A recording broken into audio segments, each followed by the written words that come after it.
رمضان المبارک میں کسی غریب کی مدد کرنی ہے تو ساتھ اس کی عزت بھی کرنی ہے۔ نبی پاک علیہ السلام کے دروازے پر جب سے یہ جملہ ایک ہے لیکن بڑا قیمتی ہے، صحابہ کہتے ہیں جب ہم دروازہ رسول پہ جاتے تھے خیرات بھی ملتی تھی اور عزت بھی ملتی تھی۔ خود بھیک دے خود ہی کہیں منگتے کا بھلا ہو، خیرات بھی ملتی تھی اور عزت بھی ملتی تھی۔ نبی پاک ساتھ عزت بھی دیتے تھے، مسکین کو غریب کو دیں اور خیر خائی کریں۔ جوتے بیچنے والے جوتوں کے ریٹ سستے کریں، کپڑا بیچنے والے کپڑے کا ریٹ، درزی صاحب بھی ریٹ سستا کریں، دکاندار بھی چیزوں کا ریٹ، حکیم صاحب پیسے کم لیں، ڈاکٹر پیسے کم کریں، حکومت نرخوں میں کمی کرے اور یہ کام اجتماعی طور پہ کرے۔ میرے نبی پاک نے فرمایا رمضان غمخواری کا مہینہ ہے، اس میں غمخواری کرنی ہے، دوسرے کا خیال کریں، احسان کریں، قربانی کریں۔ یہاں ہر چیز کا ریٹ بڑھ جاتا ہے رمضان شریف میں، ہر آدمی کہتا میرا سیزن آ گیا ہے، توجہ بڑھائیں، خیال کریں، غمخواری کا مہینہ ہے۔ اور پھر آپ لوگوں سے یہ بھی گزارش ہے کہ رمضان المبارک کا جب مہینہ آئے تو جس آدمی کے ساتھ نیکی کرنی ہے وقت پہ کریں۔ کسی غریب کو پیسے دینے ہیں، کپڑے دینے ہیں تو یکم رمضان کو دیں۔ میں اکثر دوستوں سے پوچھتا ہوں، میں کہتا ہوں قاری صاحب نو جوڑا کدو دیندے ہو؟ کہندے 27ویں والے دن۔ میں کہ مینوں لگ گئی سمجھ، تہاڈی سازش ہے کہ جڑے سواں کے پا نہ لوے۔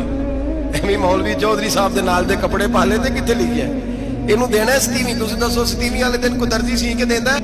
انہوں 3 گنا بھی پیسے دئیے تو کہندہ ہے جڑے باقی نے انہاں دے نہیں بٹن پہ لگ دے میرے کو کتھوں جوڑا سی کے تو کس دن دیتے ہو قاری صاحب؟ کیا مقصد ہے؟ پہننے کے لیے دے رہے ہو یا اس لیے دے رہے ہو کہ نہ پہن سکے؟ تو بھائی آپ جب کسی کو کچھ چیز دیں گے تو کب دیں گے؟ جب وہ استعمال کر سکے۔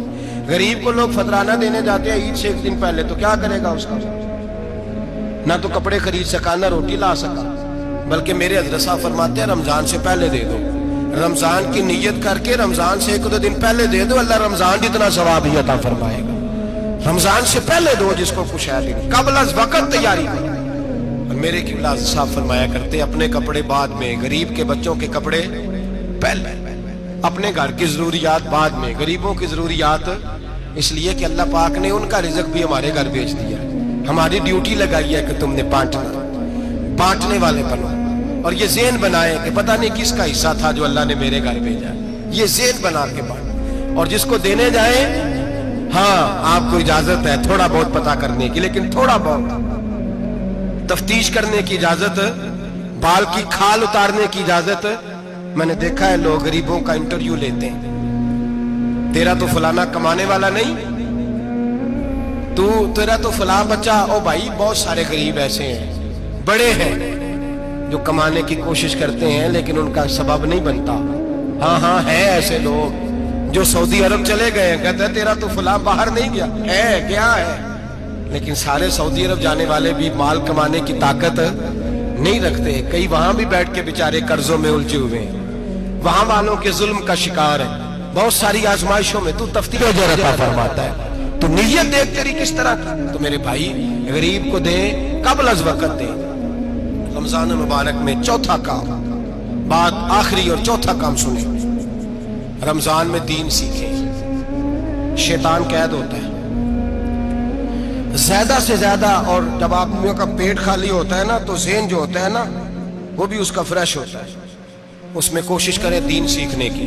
میرے نبی کریم صلی اللہ علیہ وسلم نے اس دین کو علم کا دین قرار دیا ہے، شعور کا دین قرار دیا ہے، فہم کا دین قرار دیا ہے۔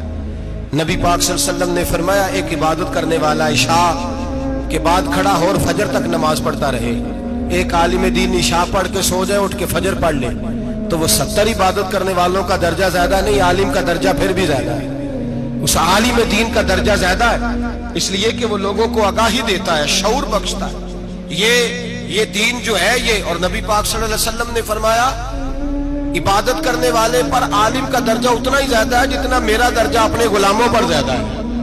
عالم کو حضور نے اتنا بڑا مقام دیا۔ دین سیکھیں، شعور حاصل کریں، یہ فقاہت کا دین ہے، شعور حاصل کرنے کا دین ہے۔ اور نبی پاک صلی اللہ علیہ وسلم نے فرمایا دین کی ایک بات سیکھ لینا 1000 نفل پڑھنے سے زیادہ درجہ رکھتی ہے، دین کی ایک بات سیکھ لینا 1000 جنازے میں شرکت سے زیادہ درجہ رکھتی ہے، دین کی ایک بات سیکھ لینا، میرے نبی پاک صلی اللہ تعالیٰ علیہ وسلم ارشاد فرماتے 1000 مریض کی عیادت کرنے سے زیادہ درجہ رکھتی ہے۔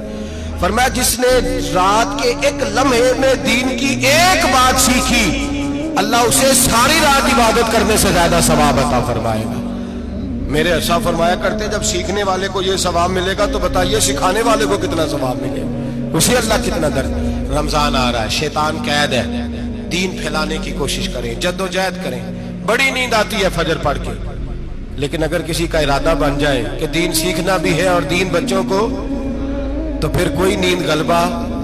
ایک مثال ایک عالم نے سمجھائی، کوئی بزرگ تھے درویش عالم، ان کے پاس ایک عورت آئی، کہنے لگی میں بچوں کو سویرے بڑا جگاتی ہوں، بچے جاگتے نہیں نماز کے لیے۔ بڑا عجیب جواب دیا بزرگوں نے، درویش نے عالم نے، کہنے لگے بی بی کیوں نہیں جاگتے، جگایا کر، بیدار کیا کر، اٹھایا کر۔ کہنے لگی بڑی جدوجہد کرتی ہوں، اٹھتے نہیں، بیدار نہیں ہوتے۔ اللہ والے تھے نا۔ کہنے لگے یہ بتا اگر اس کمرے میں آگ لگ جائے تو پھر بچوں کو کیسے بیدار کرے گی؟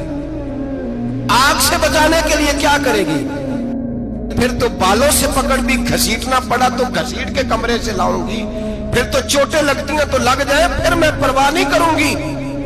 آپ فرمانے لگے یوں سمجھ لے جہنم کی آگ جل رہی ہے، اگر تیرے بچے نے نماز نہ پڑھی تو آگ لگ جائے گی، اگر اس نے عبادت نہ کی تو اسے آگ، اب جیسے بھی تجھے اٹھانا پڑتا ہے اٹھا گھسیٹ کے باہر لا، لیکن اس کی نماز قضا۔